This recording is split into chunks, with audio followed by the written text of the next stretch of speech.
अस्सलाम वालेकुम नाज़रीन। हमारे साथ भी एक ऐसे ही नौजवान मौजूद हैं जो कि ज़हीन भी हैं, बासलाहियत भी हैं। आइए आज उनके साथ कुछ दिलचस्प गुफ्तगू करते हैं। अस्सलाम वालेकुम। जी, वालेकुम सलाम। इमरान, आपने इतनी कम एज में मुख्तलिफ़ शोबों में काम किया, वापडा से लेके, नयाटेल से लेके, पीटीसीएल से लेके लोक विरसा तक में। बिल्कुल। तो ये जल्दी क्या थी सब कुछ करने की? असल में मैंने जितनी भी ऑर्गेनाइज़ेशन में काम किया है, वहाँ मैंने लर्न किया है।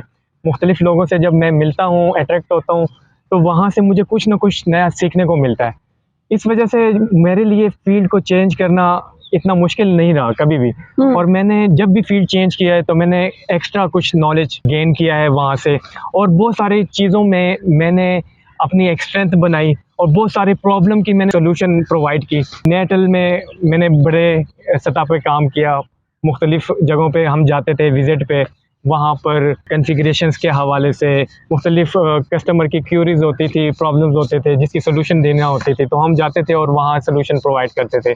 इमरान, मुझे ये बताइएगा कि आखिर आपको किस चीज़ की तलाश है, जो आप बार-बार शोबे बदलते हैं या आप इस जिद्दोजहद में अपने आप को आगे पाते हैं हर एक कदम पर? वो असल में मेन जो इसमें समझने की बात है, देखें, इंसान कोई लिमिटेड नहीं है। इंसान अगर चाहे तो कुछ भी कर सोचों सकता में है। वुसअत है ना इंसान की सोच में। बिल्कुल ऐसे ही है। सबसे पहले इंसान माइंड के लेवल पर सोचता है, देन वो एग्ज़ीक्यूट कर पाता है। मैं भी सबसे पहले माइंड के लेवल पर सोचता हूँ, देन एग्ज़ीक्यूट कर पाता हूँ, और उसके लिए बहुत सारे दोस्तों की रहनुमाई चाहिए होती है और चंद ऐसे लोगों की रहनुमाई चाहिए होती है जो उस रास्ते से गुज़र चुके होते हैं। तो मैं उनकी तलाश करता हूँ, देन जब मेरे पास नॉलेज आता है, देन मैं वो प्रॉब्लम की सॉल्यूशन निकाल लेता हूँ।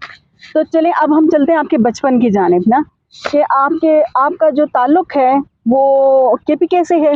हाँ जी, मेरा ताल्लुक है केपीके से, पैदाइश मेरी गोल्डन शरीफ की है, माइंडसेट मेरा इस्लामाबाद का है, और मैं इस्लामाबाद में ही ज़्यादा खुश होता हूँ। तो आपने जो सवात की बात की और आप जो वहाँ का ट्रेडिशनल वियर है उसमें से कैप भी अक्सर पहने रखते हैं आप ना, हाँ जी, तो हाँ जी। आपको हमें सवात के कल्चर के बारे में कुछ बताएंगे कि आपको वहाँ क्या चीज़ अट्रैक्ट की?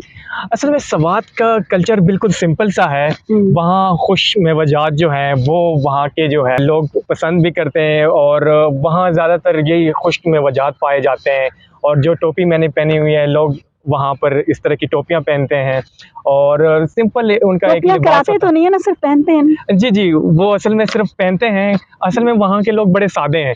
आजकल हो सकता है क्योंकि अच्छे बुरे लोग हर जगह होते हैं। तो ये जो वहाँ का जो कल्चर के मुख्तलिफ पहलू हैं, म्यूज़िक वहाँ का आपको कितना अट्रैक्ट किया?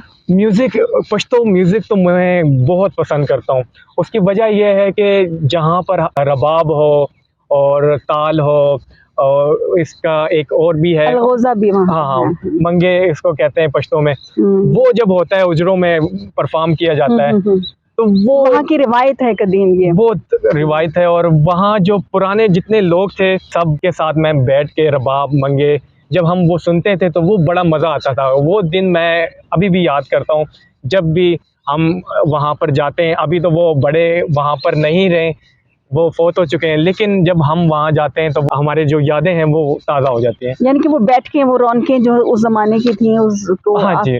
तो आपको मैंने लोक विरसा में भी परफ़ॉर्म करते हुए देखा। यहाँ पर भी आप जो है मौसीकी से शगफ़ रखते हैं? बिल्कुल ऐसे ही है। असल में हमारे जैसे जो लोग हैं वो बड़े कम हैं।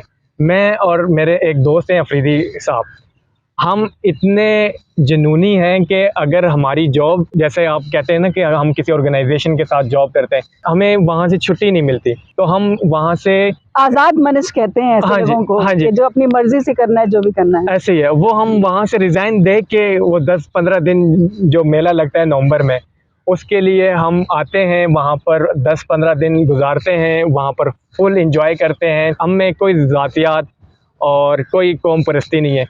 हम सबके साथ आते हैं, सबके साथ डांस करते हैं, सबके साथ हँस के मिलते हैं, और मैं चाहता हूँ कि ये सबको ऐसे ही होना चाहिए। नहीं है। हमारे नौजवान जो बंदूक कल्चर से मुतासिर हैं या अनफॉर्चुनेटली ड्रग्स से भी इन्वॉल्व हैं ड्रग्स में, तो उनके लिए क्या सजेशन है कि किस तरह से वो खुद को सजेशन बचा सकते हैं? सिंपल यही है कि यार, अगर आपने मोहब्बत करनी है तो वो इल्म से मोहब्बत रखें, कलम से मोहब्बत रखें, यही बेहतर चीज़ें हैं। मेन चीज़ आपको अगर लाइफ में कामयाब होना है तो आपके पास पॉजिटिव इल्म का होना बड़ा ज़रूरी है। बाकी बंदूक जिनका काम है, वो सिक्योरिटी वालों का काम है, उनके पास ये उन्हीं अच्छी को लगती है। ज़ेब देता है, हाँ जी, जिनका क्योंकि काम वो जिनका काम है उन्हीं को सांचे। आप जो है, आपका काम है इल्म बाँटें और इल्म हासिल करें, और मेन जो पर्पज़ है लाइफ़ का वो यही है कि खुशी, और खुशी जो है पॉजिटिव चीज़ों में है, ना कि नेगेटिव चीज़ों में। आपका अपना ताल्लुक जो है वो आईटी के डिपार्टमेंट से रहा है, हाँ तो आप जी, क्या समझते हैं कि जो दुनिया है बड़ी तेज़ी से आर्टिफ़िशियल इंटेलिजेंस की तरफ जा रही है, बिल्कुल। तो इसको हमें अपनाना भी ज़रूरी है और इसके जो नुकसानात हैं वो क्या हो सकते हैं? असल में अभी पूरी दुनिया आर्टिफिशियल इंटेलिजेंस की तरफ जा रही है, और उसकी वजह यही है कि सब चीज़ें ऑटोमेट हो जाएंगी। इंसान जो काम करते थे वो अब मशीनें करना शुरू कर चुके हैं, और आगे जो है सब मशीनों ने ही काम करना है।